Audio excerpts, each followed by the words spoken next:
Ketika ku lemah dan tak berdaya,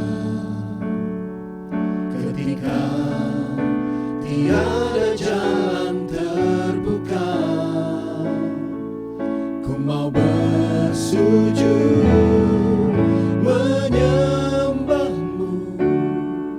Hanya Yesus ku percaya, Engkaulah satu-satunya jawaban doa.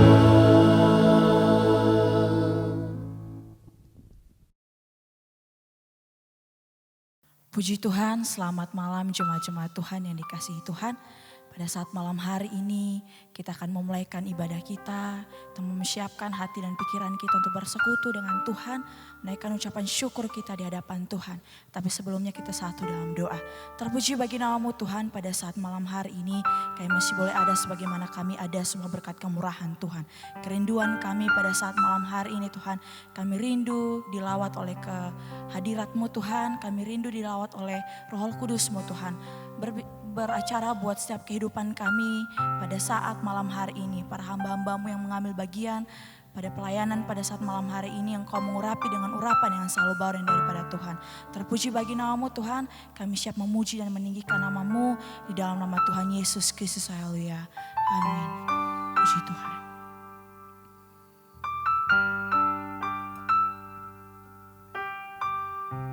Kasih Tuhan.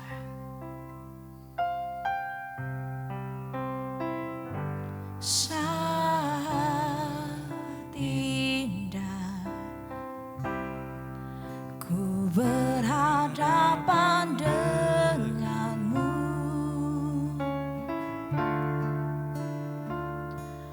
memandang wajahmu, Yesus kekasih jiwaku, bawa daku. Bawa daku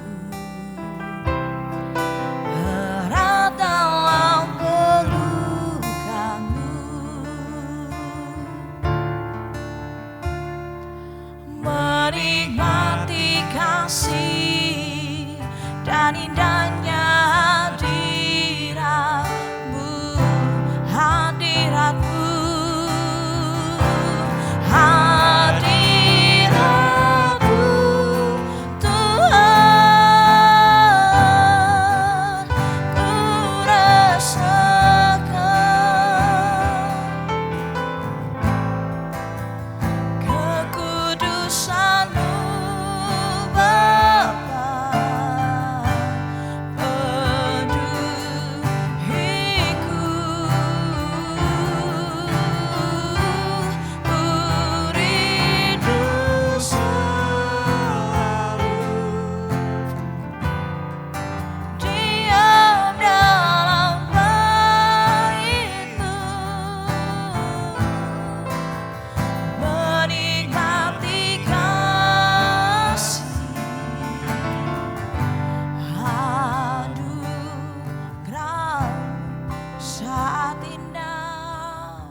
Saat indah ku berhadapan denganmu,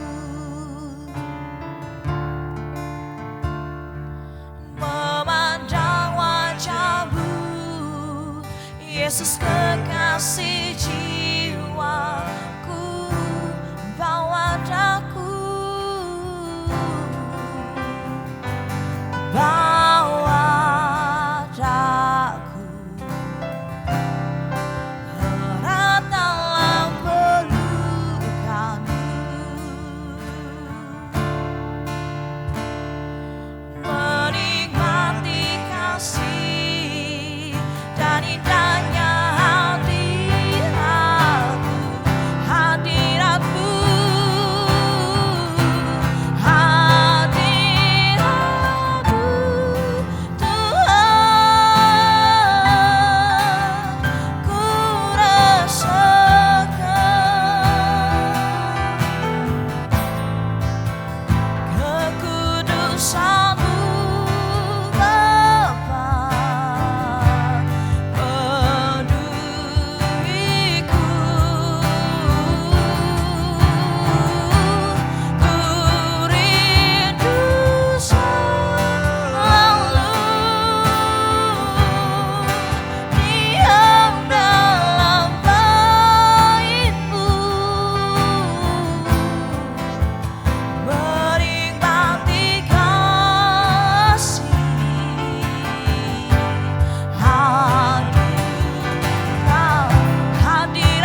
kekudusanmu Bapa penuhiku,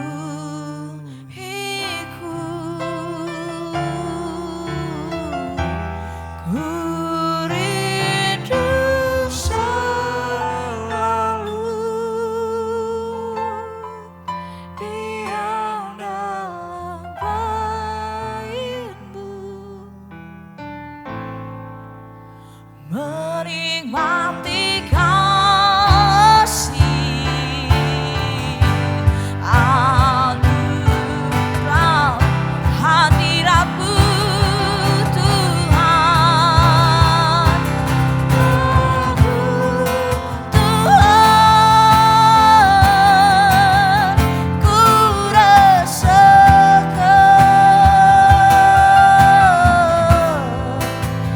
kekudusan-Mu Bapa penuhiku,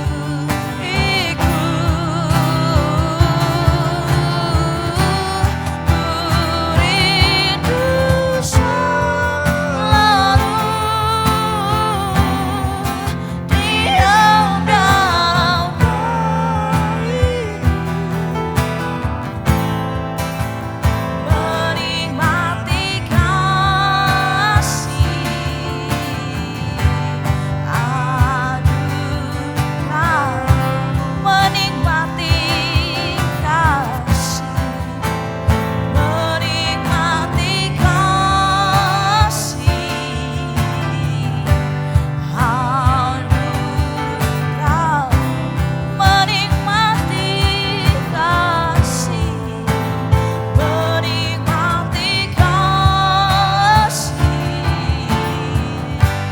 anugerah-Mu.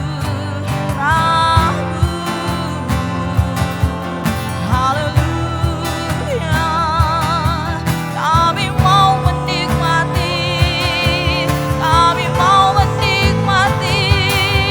Haleluya, sembah syukur bagi-Mu, segala pujian bagi-Mu, segala hormat bagi-Mu. Kami rindu hadir-Mu, kami rindu kuasa-Mu, bekerja layanan. Haleluya, glory bagi-Mu, sembah syukur bagi-Mu, segala pujian bagi-Mu, segala hormat bagi-Mu. Terpujilah nama-Mu, terima kasih Tuhan. Kami mau menikmati hadir-Mu, kami mau menikmati hadirat-Mu. Haleluya, sembah syukur bagi-Mu, segala pujian bagi-Mu. Haleluya, glory bagi-Mu, sembah syukur bagi-Mu. Terima kasih. Haleluya, haleluya, glory bagi-Mu. Kami mau menyembah-Mu, kami rindu hadir-Mu. Haleluya, sembah syukur bagi-Mu, segala pujian bagi-Mu, segala hormat bagi-Mu. Haleluya, terima kasih.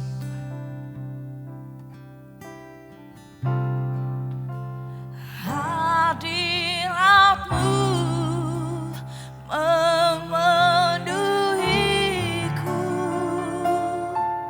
hadirat kudus-Mu penuhi bait-Mu, dan ku tersungkur menyembah-Mu. Yang ku nampak hanya kemuliaan-Mu.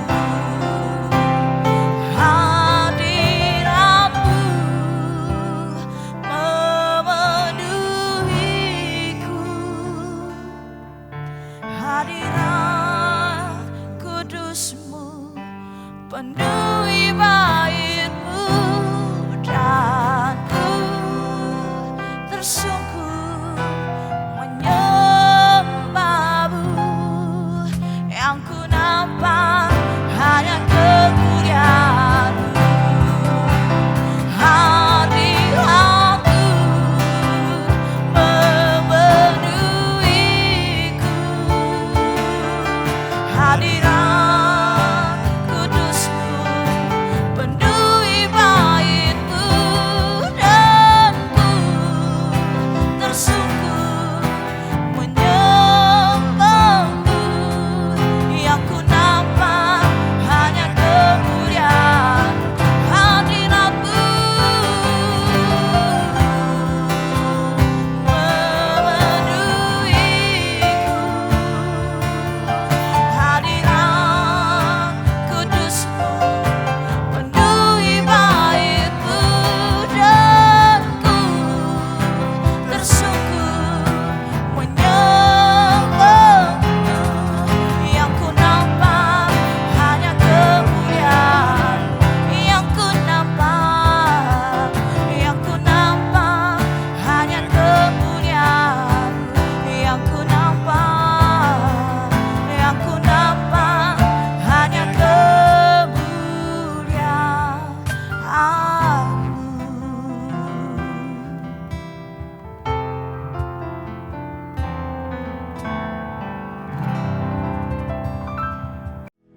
Kaulah satu-satunya jawaban doa.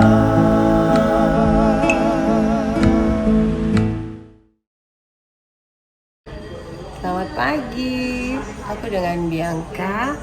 Aku ibu dari 3 orang anak, Joshua, Keisha, dan Angelita. Saya divonis kanker payudara pada tanggal 1 September 2021. Dan bukan kebetulan kalau pagi hari ini saya sedang ada di Rumah Sakit Darmais, sedang melanjutkan target kemo Herceptin ke-9. Itu semua karena kemurahan Tuhan. Kalau saya ada pada hari ini, itu karena doa dan semangat dari semua keluarga besar, teman-teman, kerabat, hamba-hamba Tuhan. 27 Agustus 2021, tepatnya itu sekitar 10 bulan yang lalu, saya datang ke dokter USG dan mamografi untuk memeriksakan payudara saya yang terdapat benjolan kecil sebesar biji sesawi. Dan oleh dokter USG saya dinyatakan biras 5. Biras 5 itu bahasa USG untuk menyatakan bahwa dicurigai sangat ganas di dalam payudara saya. Lalu saya pergi ke dokter onkologi pada tanggal 1 September. Lalu dokter onkologi berkata bahwa benar kanker payudara yang saya idam adalah kanker payudara ganas, sehingga dalam 1 minggu kedua payudara saya harus diangkat. Tindakan pengangkatan kedua payudara ini bukanlah satu hal yang mudah, dan kalau keputusan ini bisa saya ambil, itu sungguh semata-mata oleh karena kuasa Roh Kudus yang mengarahkan saya untuk tepat, untuk siap menerima keputusan pengangkatan kedua payudara. Itu semua karena kekuatan datang dari Tuhan, bukan oleh kuat dan gagahku. Sehingga ketika kita menjalani ini, percaya bahwa Tuhan punya rencana hebat di dalam kehidupan kita. Segalanya Tuhan mampukan, Tuhan cukupkan, dan Tuhan berikan damai sejahtera. Terima kasih buat doa dan dukungan yang tidak pernah berhenti. Saya sekarang akan melanjutkan pengobatan Herceptin. Tidak kebetulan saya sekarang berada di Rumah Sakit Darmais. Doakan supaya saya tetap menjadi berkat dan terang, dan menjadi kekuatan bagi semua orang, dan orang bisa melihat ada Yesus dalam kehidupan saya, sehingga nama Tuhan yang dipermuliakan. Hati yang gembira adalah obat yang manjur. Bersukacitalah. Sekali lagi dikatakan, bersukacitalah senantiasa. Apapun masalahmu, apapun yang sedang dihadapi, Tuhan punya rencana hebat di dalam kehidupan. Tetap semangat, tetap percaya, tetap setia. Karena hanya Tuhanlah sumber pengharapan, jawaban kehidupan. Dan kesehatan yang sempurna hanya datang dari kuasa bilur dari Yesus. Terima kasih, tetap semangat. Sekali Yesus, tetap Yesus. Kaulah satu-satunya jawaban doa.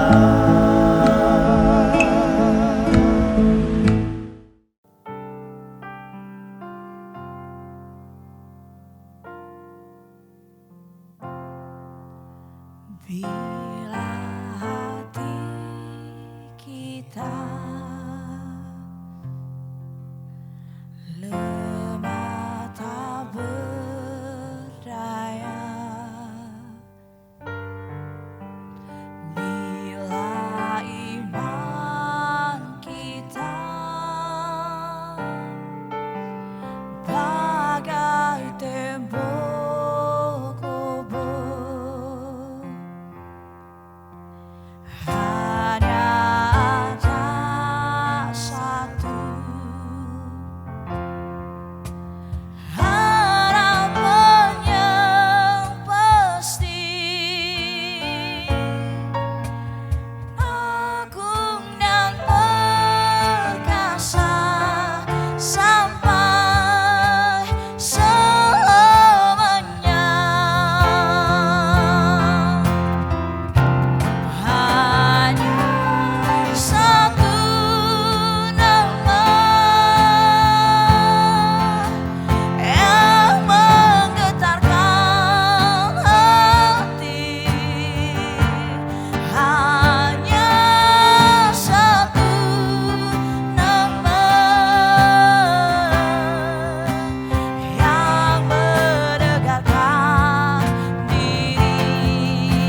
menjadi pengakuan kehidupan kami Tuhan. Bahwa hanya nama Yesus saja, nama Raja di atas segala Raja. Terpuji bagi nama-Mu Tuhan, kami sudah menaikkan puji-pujian kami di hadapan-Mu Tuhan. Kiranya pujian kami itu boleh menjadi dupa yang berbau harum di hadapan-Mu. Kalau sebentar lagi Tuhan kami boleh mau diisi oleh kebenaran firman Tuhan. Hamba-Mu yang akan menyampaikan kebenaran firman Tuhan. Kau urapi dengan pengurapan yang selalu baru. Yang datang daripada Tuhan. Pakai lidah bibir hamba-Mu untuk menyampaikan apa yang menjadi isi hatinya Tuhan. Bagi setiap kami jemaat-jemaat Tuhan. Terpuji bagi nama-Mu Tuhan. Kami siapkan tanah hati kami yang paling baik. Untuk ditaburi oleh kebenaran firman Tuhan. Kami siap mendengarkan kebenaran firman Tuhan. Di dalam berkat nama Tuhan Yesus Kristus kami telah berdoa. Dan mengucap syukur, haleluya, amin. Puji Tuhan, jemaat Tuhan yang dikasihi Tuhan, senang boleh ada di dalam ibadah jawaban doa kita hari ini. Puji Tuhan, kebenaran firman Tuhan hari ini akan dibawa dari Ayub 42 ayat yang kedua. Firman Tuhan berkata, aku tahu bahwa engkau sanggup melakukan segala sesuatu dan gak ada rencanamu yang gagal. Jemaat Tuhan yang dikasih Tuhan, firman Tuhan berkata bahwa gak ada rencana Tuhan yang gagal dalam kehidupan saudara dan saya. Apa sih rencana Tuhan? Bukankah firman Tuhan menuliskan di dalam Yeremia 29 ayat yang ke-11 bahwa sebenarnya rencana Tuhan itu seperti apa sih? Dikatakan bahwa sebab aku ini mengetahui rancangan-rancangan apa yang ada padaku mengenai kamu, mengenai saudara dan saya. Demikianlah firman Tuhan, yaitu rancangan damai sejahtera dan bukan rancangan kecelakaan, untuk memberikan kepadamu hari depan yang penuh harapan. Jemaat Tuhan yang dikasihi Tuhan, ketika firman Tuhan katakan bahwa rancangan Tuhan adalah rancangan damai sejahtera, bukan rancangan kecelakaan, untuk memberikan kepada kita hari depan, hari esok yang penuh dengan harapan. Bahwa firman Tuhan janjikan hari depan itu akan lebih baik, bahwa akan mendatangkan damai sejahtera. Tapi mungkin ada di antara kita yang seringkali bilang, katanya rancangan Tuhan damai sejahtera. Tapi kok kejadiannya, faktanya hari ini yang saya lihat dalam kehidupan saya sesuatu hal yang sangat bertolak belakang dengan janji kebenaran firman Tuhan. Bagaimana ini Tuhan? Beberapa waktu lalu, minggu lalu, firman Tuhan katakan di dalam Pengkhotbah 3 ayat yang ke-11 bahwa manusia gak dapat menyelami cara kerja Tuhan. Tetapi Tuhan membuat segala sesuatunya indah pada waktunya Tuhan. Waktu Tuhan tuh bukan waktu kita. Kadangkala kita bilang, Tuhan ini waktu Tuhan hari ini. Saya perlu jawaban doa Tuhan hari ini.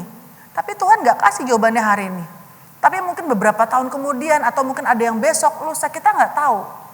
Tapi firman Tuhan mengajarkan di dalam kehidupan umat Tuhan. Bahwa waktu Tuhan itu selalu tepat, gak pernah terlalu cepat, gak pernah terlambat, tepat pada waktunya.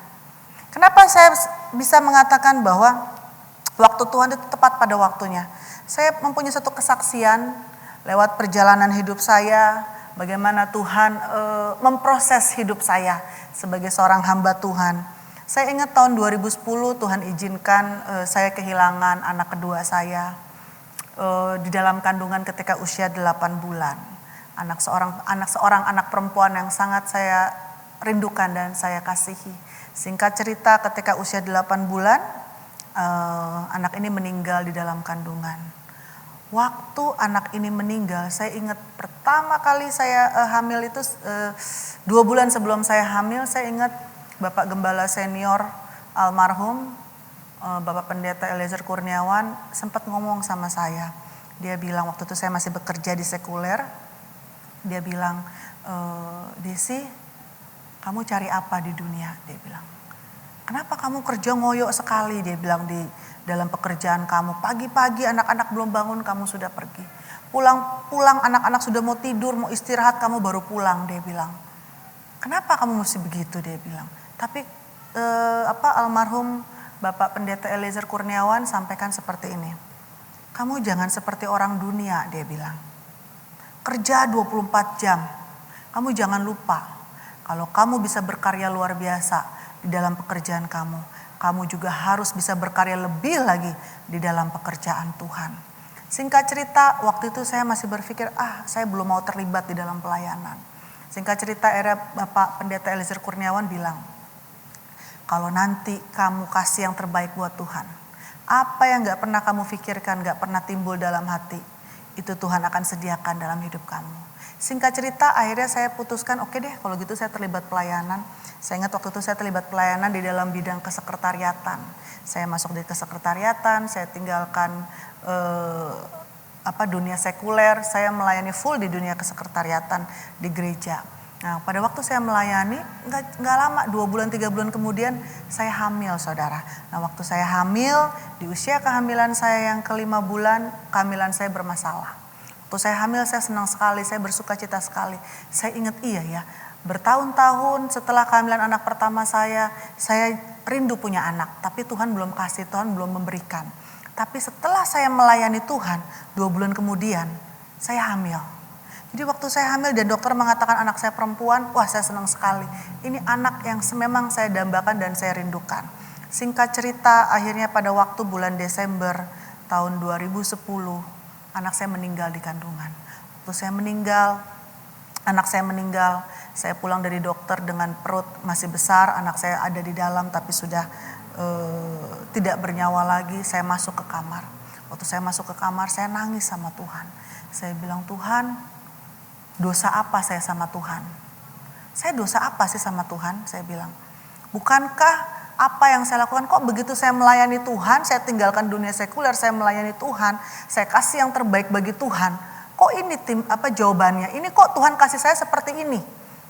Mana rancangan Tuhan? Katanya rancangan Tuhan rancangan damai sejahtera. Tapi ini yang saya terima. Saya dosa apa sama Tuhan? Waktu saya ngomong lagi, saya bilang sama Tuhan seperti saya sedang bercakap-cakap sama Tuhan. Saya dosa apa sih sama Tuhan? Tiba-tiba saya diingatkan satu ayat kebenaran firman Tuhan. Firman Tuhan itu bilang seperti ini. Di dalam Ayub 1 ayat yang ke-8. Lalu bertanyalah Tuhan kepada iblis. Apakah engkau memperhatikan hambaku Ayub?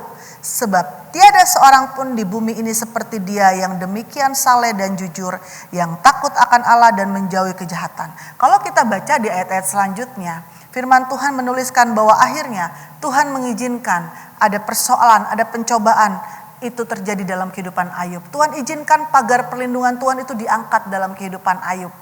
Untuk menguji, untuk mengetes apakah Ayub benar-benar setia. Karena kalau kita baca di ayat-ayat selanjutnya, firman Tuhan menuliskan bahwa Tuhan yakin bahwa sekalipun pagar perlindungan itu diangkat dalam kehidupan Ayub, Ayub tetap akan menjadi orang yang jujur dan setia di dalam pengiringannya kepada Tuhan. Akhirnya singkat cerita, dari cerita ini Tuhan taruh satu peneguhan dalam hidup saya.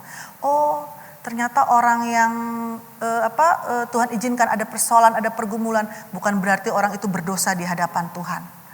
Ada sesuatu hal seperti Pengkhotbah 3 ayat 11 katakan, manusia gak dapat menyelami cara kerja Tuhan. Saat itu saya gak dapat menyelami cara kerja Tuhan.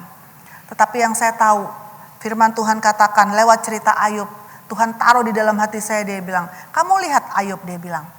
Apa yang Tuhan ambil dalam kehidupan Ayub, ketika Ayub tetap taat, setia menjalani panggilannya, dia tetap menjadi orang yang saleh.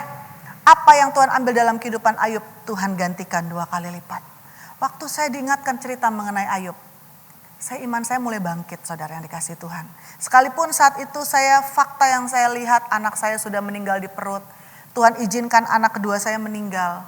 Saya terasa seperti separuh nafas saya hilang. Saya merasa seperti jiwa saya tuh seperti seperti gak ada gitu ya. 8 bulan saya rasakan anak saya ada di dalam kandungan saya. 8 bulan saya bawa anak saya. 8 bulan saya merasakan denyut jantung dan tendangan-tendangannya. Tiba-tiba dokter bilang, Bu, anak ibu sudah gak ada. 8 bulan saya merasa bahwa ini adalah peneguhan Tuhan. Ketika saya mendahulukan Tuhan, saya meresponi panggilan Tuhan. Saya kasih yang terbaik buat Tuhan. Tapi kenapa ini jawabannya? Itu yang saya rasakan saat itu. Tapi singkat cerita, waktu Tuhan kasih peneguhan mengenai cerita Ayub, saya taruh di hati saya. Saya bilang sama Tuhan, iya deh Tuhan. Saya mau belajar. Saya mau belajar ikut mengalir berjalan bersama dengan Tuhan. Saya percaya apa yang Tuhan ambil dalam kehidupan saya, Tuhan akan gantikan 2 kali lipat. Singkat cerita, 4 bulan kemudian dengan cara Tuhan yang ajaib, anak saya yang meninggal di perut, itu bisa lahir tanpa proses operasi. Dia lahir dengan sendirinya, Tuhan tolong. Dan saya dalam keadaan baik. 4 bulan kemudian saya mengandung kembali. Waktu saya mengandung, saya bersuka cita sekali. Kenapa? Karena saya bilang, iya ya, janji Tuhan. Apa yang Tuhan ambil dalam kehidupan saya, Tuhan gantikan 2 kali lipat. anak ketiga saya Nathan. Waktu anak ketiga ini saya sedang mengandung anak ketiga saya 5 bulan kemudian. Ketika saya mengandung anak ini, hari pertama saya mengandung, besok paginya saya dapat kabar kalau papa mertua saya, Bapak Pendeta Eliezer Kurniawan, itu dipanggil pulang ke rumah Bapak di surga. Jadi kami belum sempat kasih tahu sama Bapak mertua saya kalau saya mengandung lagi yang ketiga. Nah, singkat cerita, akhirnya suami saya mesti masuk ke sekolah Alkitab asrama di Cianjur. Jadi dia mesti ninggalin dan saya akhirnya terlibat pelayanan, saya yang membantu. Waktu itu Ibu Pendeta Lin Kurniawan, mama mertua saya ya. Nah, singkat cerita, masuk kehamilan pertama, kedua, ketiga, masuk kehamilan usia 5 bulan, dokter vonis anak saya pertumbuhannya nggak baik. Jadi dokter bilang, Bu, anak ibu ini pertumbuhannya nggak baik dilihat dari hasil tes darah. Karena banyak virus tokso, dia bilang. Waktu saya bilang begitu saya nggak ngerti. Hah, virus tokso? Saya bilang iya. Tapi satu hal Tuhan kasih peneguhan dalam diri saya. Bukankah Tuhan janji di dalam kebenaran firman Tuhan? Kalau Tuhan memberi, Tuhan gak pernah memberi setengah-setengah. Karena di kitab Kejadian, pada waktu proses penciptaan Tuhan bilang, Tuhan menciptakan baik, endingnya sungguh amat baik. Artinya ketika Tuhan bekerja, Tuhan tuh bekerja selalu meningkat, saudara yang dikasih Tuhan. Waktu Tuhan memberi, endingnya Tuhan akan memberi lebih baik dari apa yang dia mulai. Dan saya imani itu. Singkat cerita waktu dokter bilang, Bu, anak ibu kemungkinan ini. Dokter bilang harus minum obat, dokter bilang harus lain segala macamnya. Tapi saya cuma bilang, Tuhan, saya cuma berdoa sama Tuhan. Saya bilang, Tuhan, saya percaya anak ini anak perjanjian saya sama Tuhan. Kalau Tuhan sudah kasih anak ini dalam hidup saya percaya anak ini akan lahir secara sempurna. Masuk kehamilan 7 bulan, saya diperiksa lagi. Kemudian dokter bilang, Bu, ibu harus minum obat dan ibu harus disuntik. Kenapa? Karena kemungkinan kalau ibu gak minum obat, anak ibu akan cacat, dia bilang. Saya bilang, aduh dok. Waktu itu saya berpikir, Tuhan, suatu saat saya akan berdiri di mimbar. Saya akan menyampaikan kebenaran firman Tuhan. Saya harus punya pengalaman pribadi sama Tuhan. Saya nggak bisa bilang kalau ketika saya membawakan kebenaran firman Tuhan, saya nggak bisa bilang, oh saya punya Tuhan yang luar biasa. Saya punya Tuhan yang hebat, saya punya Tuhan yang hidup kalau saya belum mengalami secara pribadi. Saya bilang sama dokter, dok, saya berdiskusi sama Tuhan. Saya bilang, Tuhan, saya percaya kalau Tuhan memberi nggak pernah setengah-setengah, saya bilang. Jadi saya yakin anak saya pasti itu lahir akan normal. Jadi saya bilang sama dokter, dok, saya nggak mau disuntik, saya nggak mau minum obat gitu ya. Itu iman saya. Saya bukan berarti bilang dokter itu bukan alat di dalam tangan Tuhan. Dokter itu alat di dalam tangan Tuhan. Tapi ketika dari dalam special case tertentu, saya bergumul sama Tuhan. Saya bilang, Tuhan, saya mau mengalami satu perjalanan pribadi berjalan bersama dengan Tuhan. Waktu Tuhan tolong saya di kehamilan saya yang kedua, saya bisa melahirkan tanpa operasi. Saya percaya itu pertolongan Tuhan. Dan sekarang penggenapan janji firman Tuhan, saya bisa hamil anak ketiga. Jadi saya bilang, Tuhan, saya gak mau Tuhan. Saya percaya anak saya lahir akan normal. Anak saya gak akan cacat. Singkat cerita, akhirnya di usia kehamilan 8 bulan, anak saya lahir, saudara. Secara prematur. Dia lahir tepat pada tanggal ulang tahun opanya, tanggal 20 Desember. Seharusnya dia lahir bulan Januari akhir ya. Tapi di tanggal 20 Desember 2011, dia lahir jam 2 pagi, jam 2.30 pagi ya. Nah waktu dia lahir, prematur harusnya dia masuk inkubator. Nah waktu dia lahir dokter yang memvonis anak saya bilang, bahwa Bu kemungkinan cacat gitu ya. Tapi waktu dia lahir dokter itu juga bilang sama saya, Bu, saya belum pernah lihat bayi prematur, lahir secara prematur, tapi sesehat anak ibu, dia bilang. Anak ibu normal dan baik semua. Harusnya masuk inkubator, tapi anak ibu gak masuk inkubator. Kenapa? Karena semua paru-parunya semua sudah baik, dia bilang gitu. Jadi saya mengucap syukur, saya bilang, oh ini adalah anak perjanjian saya sama Tuhan, saya bilang. Tuhan sudah genapi. Tapi singkat cerita ketika hal itu terjadi, anak saya sudah sehat, dokter bilang anak sudah sehat, tapi ibu bermasalah. Karena waktu itu plasenta saya gak mau keluar dan saya pendarahan. Jadi ada plasenta yang pecah di dalam sehingga terjadi pendarahan. Waktu mau ditarik, waktu mau diambil pakai cungin malah gak bisa ya saudara ya. Jadi akhirnya dokter putuskan kalau begitu ibu akan dioperasi, dia bilang. Rahim saya akan diambil. Singkat cerita waktu dibilang rahim saya mau diambil, Saya bilang suami saya kasih tahu kemungkinan nanti 2 hari setelah pendarahan selesai rahim kamu akan diangkat, dia bilang. Tapi saya nggak merasakan apa-apa jemaat Tuhan yang dikasihi Tuhan. Saya cuma bilang saya percaya Allah turut bekerja dalam segala sesuatu untuk mendatangkan kebaikan. Kalau anak saya yang tadinya divonis sudah cacat, kemudian dia lahir sekalipun prematur tapi dia nggak masuk inkubator, dia lahir secara normal, saya percaya Tuhan juga pasti tolong saya. Singkat cerita, akhirnya hari Rabu saya mau dioperasi dan malamnya saya sudah dipasang-pasang infus ya. Besok paginya saya mau dioperasi, malamnya saya pujian penyembahan sama Tuhan.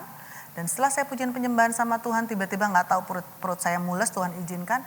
Saya turun ke kamar mandi, saya masuk di kamar mandi, tiba-tiba plasenta yang mau dioperasi itu turun dengan sendirinya. Saya panggil suster bilang, aduh ibu ini plasenta ini yang kemarin mau ditarik-tarik sampai pecah sedikit, dia bilang gitu kan, sampai ibu pendarahan. Tapi kok sekarang belum dioperasi udah lahir ya, udah keluar, dia bilang gitu ya. Kok bisa ya ibu ya? Saya cuma bilang Tuhan Yesus yang sudah operasi saya terlebih dahulu. Nah jemaat Tuhan yang dikasih Tuhan, lewat kesaksian ini saya mau bagikan sama saudara. Mungkin ada di antara kita yang kita merasa bahwa hidup kita ini sebenarnya saya sudah berjalan dengan kebenaran firman Tuhan.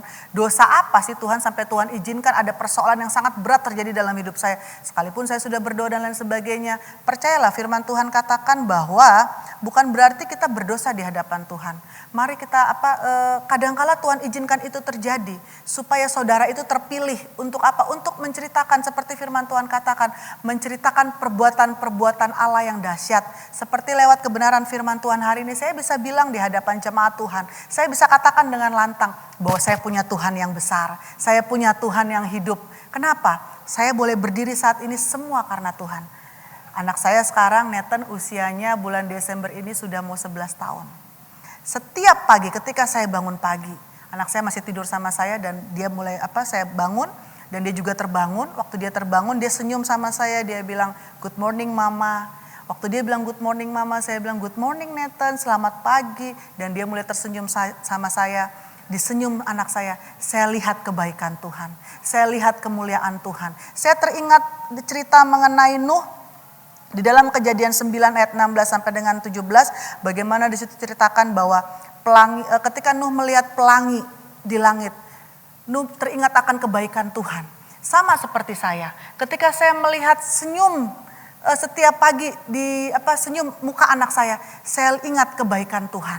Nah jemaat Tuhan yang dikasihi Tuhan, saya percaya mungkin hari-hari ini ada di antara kita yang kita nggak tahu. Katanya rencana Tuhan itu mendatangkan damai sejahtera. Tapi kok sampai hari ini ada persoalan, ada pergumulan yang terjadi.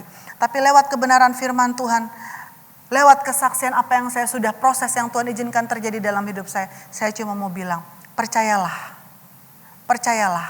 Allah turut bekerja dalam segala sesuatu untuk mendatangkan kebaikan. Kita nggak bisa menyelami cara kerja Tuhan. Dokter vonis anak saya usia kehamilan 5 bulan kemungkinan cacat. Tapi sampai hari ini 11 tahun. Anak saya masih ada sebagaimana dia ada, dipelihara oleh Tuhan. Itu semua karena kebaikan Tuhan. Kadangkala ada banyak fakta-fakta yang kita lihat itu menggoncang iman kita. Saya pernah katakan kalau kita lihat fakta yang kita alami, hambatan, kendala, tantangan yang kita alami dalam kehidupan kita secara jasmani kita lihat iman kita bisa lemah. Kita merasa kok kayaknya kehidupan kita seperti gak terkendali. Saya gak tahu apalagi apa yang mesti saya lakukan. Tapi kalau kita lihat janji kebenaran firman Tuhan. Firman Tuhan katakan di dalam Ayub 42 ayat yang kedua. Aku tahu bahwa Tuhan itu sanggup melakukan segala sesuatu dan gak ada rencanamu yang gagal. Apa itu rencana Tuhan? Yeremia 29 ayat 11 berkata bahwa rancangan Tuhan adalah rancangan damai sejahtera yang memberikan hari depan yang penuh dengan harapan. Apapun keadaan saudara hari ini, apapun masalah yang saudara alami hari ini, percayalah. Rencana Tuhan gak pernah gagal dalam hidup saudara. Dia sanggup melakukan segala sesuatu. Apa rancangan Tuhan? Rancangan damai sejahtera dalam hidupmu. Pegang terus janji firman Tuhan. Jangan lihat fakta yang ada, tapi selalu lihat janji firman Tuhan. Saya percaya kalau kita lihat janji firman Tuhan, kita tahu bahwa hidup kita semua ada di dalam kendali Tuhan. Sehingga hari ini lewat setiap proses yang Tuhan izinkan terjadi dalam hidup saya bisa bilang, Saya punya Tuhan yang besar. Saya punya Tuhan yang hidup. Tuhan yang saya layani namanya Tuhan Yesus Kristus. Tuhan itu sama dengan Tuhan yang saudara layani. Jadi kalau saya ditolong di dalam proses pergumulan saya percaya apapun proses yang saudara alami, Tuhan yang sama juga akan menolong saudara. Karena firman Tuhan katakan Yesus Kristus tetap sama, kuasanya tetap sama, baik dahulu, sekarang, dan sampai selama-lamanya. Tuhan Yesus memberkati kita semua.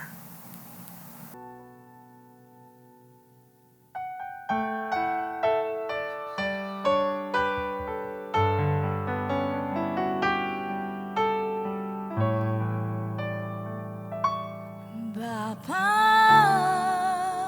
sentuh hatiku, ubah hidupku menjadi yang baru, bagai emas yang murni.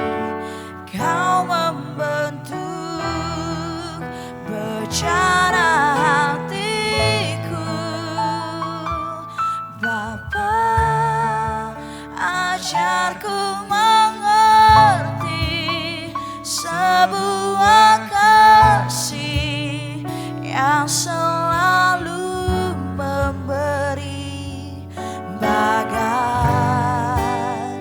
air mengalir yang tiada pernah berhenti.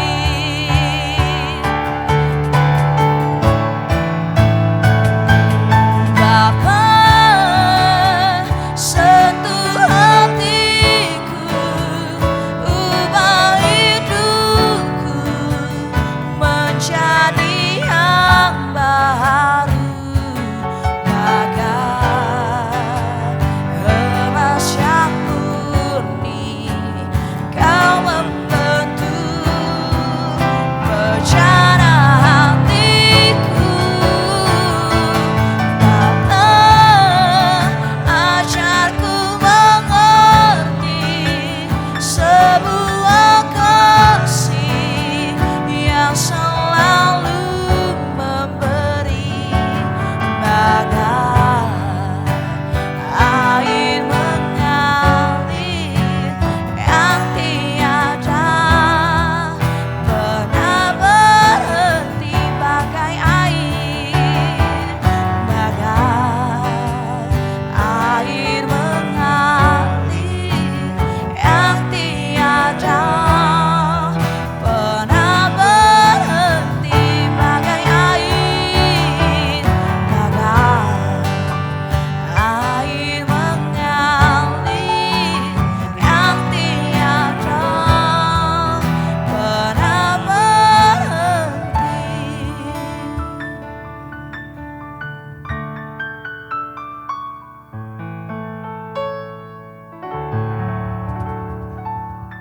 Puji Tuhan, tiba saatnya kita akan menyudahi ibadah jawaban doa ini. Kita sampai di penghujung ibadah kita. Kita akan berdoa untuk setiap pokok-pokok permohonan doa yang sudah masuk.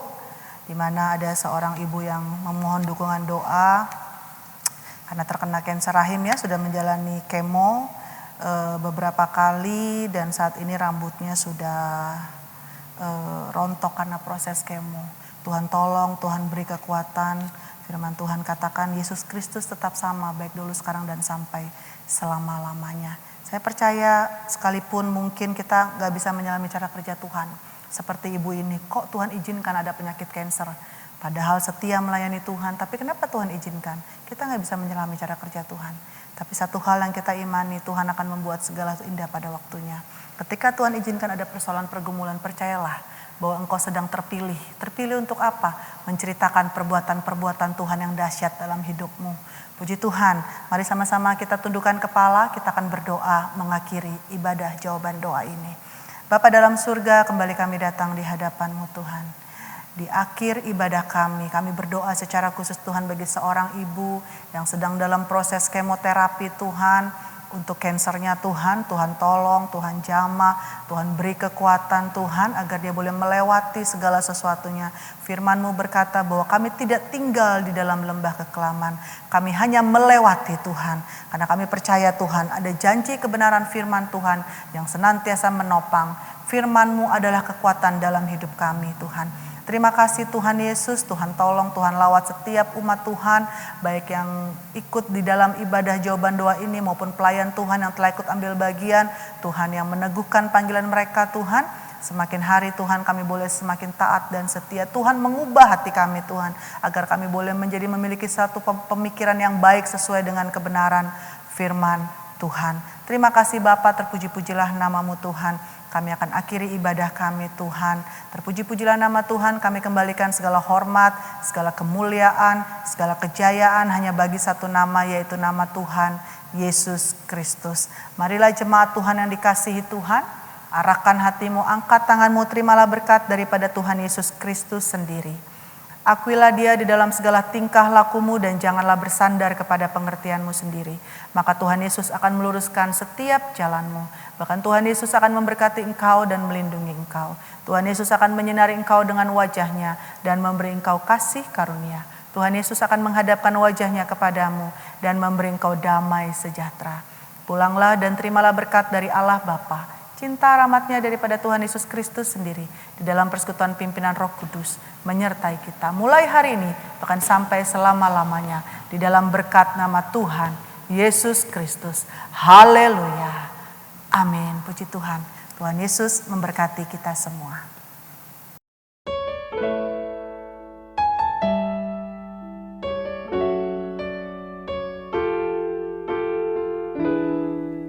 Ketika ku lemah dan tak berdaya,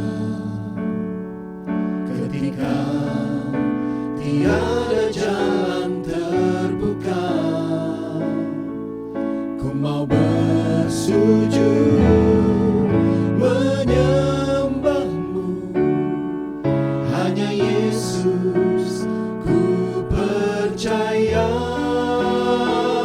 Engkaulah satu-satunya